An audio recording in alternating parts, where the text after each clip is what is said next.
पुण्याहून जे आपल्याला विशेषतः या सगळ्या सिस्टीम्स आणि आता सध्या हवाई युद्ध सुरू आहे ते कशा प्रकारे सुरू आहे त्याबद्दल सांगणार आहेत आणि त्याचप्रमाणे नागपूरहून सुद्धा आपल्यासोबत एक गेस्ट लाईनअप होत आहेत। पहिल्यांदा मी प्रवीर पुरोहित यांच्याकडे जाऊयात। प्रवीरजी, स्वागत आहे तुमचं एबीपी माझावर।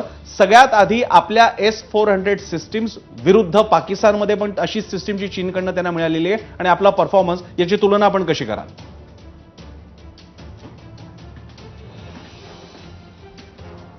नमस्कार। नमस्कार। पहिलं तर सर्व एबीपी माझ्याच्या सगळ्या आपल्या व्ह्युअर्सकडला माझा नमस्कार आणि धन्यवाद मला या आपल्या शोवर बोलवण्यासाठी। तुमचा प्रश्न जो आहे तो अगदी महत्त्वाचा आहे। आपल्याकडे जी S-400 ही सिस्टम आहे ती नुकतीच आपण रशियाकडनं घेतलेली आहे। त्याचे काही स्क्वॉड्रन्स आपल्याकडे आहेत आणि काही अजून यायचे आहेत। आता S-400 ही सिस्टम जी आहे ही एअर डिफेन्स एंटायर सिस्टम आहे, म्हणजे त्याच्यात सेन्सर असतात जे आपल्याला विमानं किंवा जे काय हवाई वाहतूक असेल ती आपल्याला त्याचं डिटेक्शन देतं। त्याच्यानंतर आपण ते आयडेंटिफाय करतो, म्हणजे ते शोध लावतो की हे हा शत्रू आहे का मित्र आहे, आणि त्याच्यानंतर त्याला इंटरसेप्ट म्हणजे त्याला हवेत पकडून मग त्याला डिस्ट्रॉय करणं म्हणजे उद्ध्वस्त करणं ही सगळं सिस्टम सगळे हे जे कॅरेक्टरिस्टिक्स आहेत ते या सिस्टममध्ये आहेत। आता जी ह्याची रेंज जी आहे म्हणजे ज्या टार्गेटला आपण एंगेज करू शकतो ते साधारण 400 किलोमीटरच्या रेंजवर आपण ते टार्गेट एंगेज करू शकतो या सिस्टमने। त्यामुळे त्याच्याने काय होतं की आपण आपली क्षेपणास्त्र खूप आत ठेवू शकतो आणि शत्रूची विमानं जरी लांब असली तरी त्यांना आपण एंगेज करू शकतो।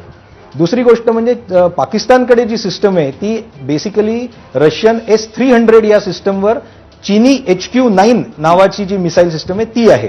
त्याचे जे कॅरेक्टरिस्टिक्स आहेत किंवा ते आपल्या ह्या S-400 पेक्षा कमी आहेत आणि S-400 आपण म्हणू शकतो की ही S-300 ची किंवा HQ-9 जे पाकिस्तानकडे त्याच्या एक बऱ्याच पटीने ऍडव्हान्स्ड अशी ही सिस्टम आहे। त्यामुळे ते जे आपल्याला ऍडव्हान्टेज आहे तो आपल्याकडे या सिस्टममध्ये आलेला आहे।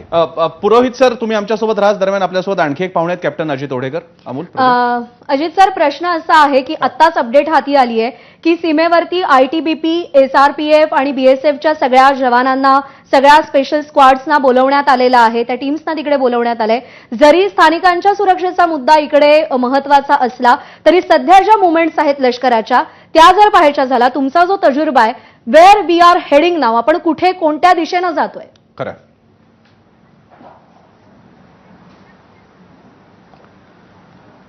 एबीपी माझ्याच्या सर्व प्रेक्षकांना माझा नमस्कार आणि आभार मला आपण इथं बोलवल्याबद्दल। काल ॲक्च्युली भारताचं ऑपरेशन सिंधू याचं फेज 1 झालं आणि आपण त्यावेळेस डिक्लेअर केल्याप्रमाणे आम्हाला कुठल्याही प्रकारे एस्केलेट करायचं नव्हतं आणि दुर्दैवाने पाकिस्तानने मात्र आज पहाटे आपल्या एकंदरीत 15 ठिकाणांवरती ज्या खाणी मिलिटरीच्या इन्स्टॉलेशन्स आहे त्याच्यावर हल्ला केला।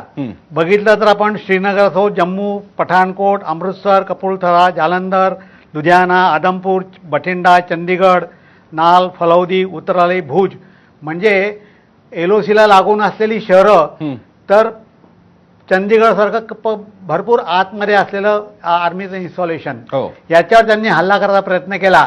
पण भारताच्या सजग असणाऱ्या एअर डिफेन्स सिस्टीमने त्या सगळ्यांचा आपण हवेत लाव्यात नायनाट केला आणि त्यामुळे आपल्याला नुकसान काही झालं नाही।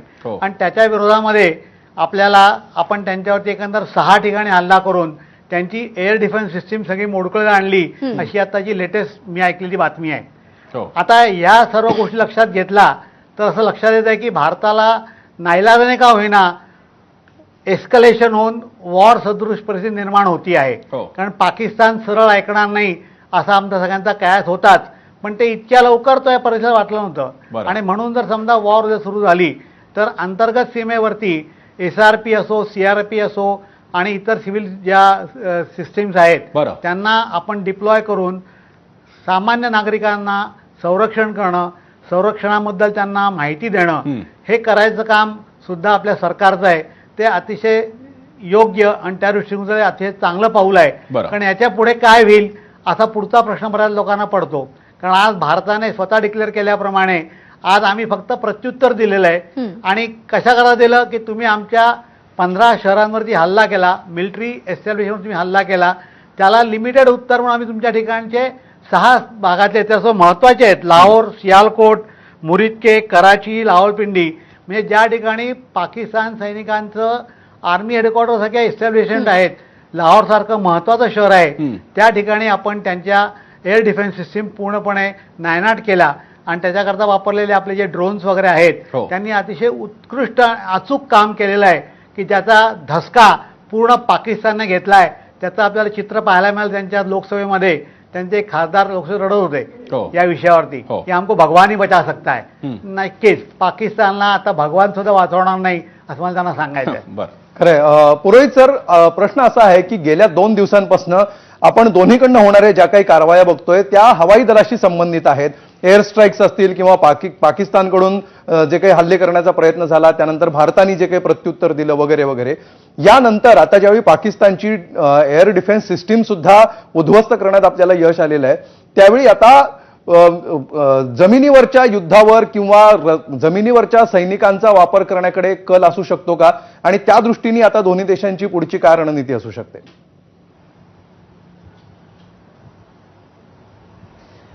आता असं आहे की आपण वायुशक्ती जी वापरलेली आहे, ज्याला आपण एअर पॉवर म्हणतो, ती आपण बघतोच आहे की गेले 2 दिवस कशी वापरलेली आणि ती किती इफेक्टिव्ह, किती प्रबळ आहे ते. आणि पाकिस्तानची काय स्थिती झालेली ते आपण आता बघतोच आहे. आता यानंतर गंमत अशी आहे की थलसेनेला, समजा पाकिस्तानच्या थलसेनेला काहीही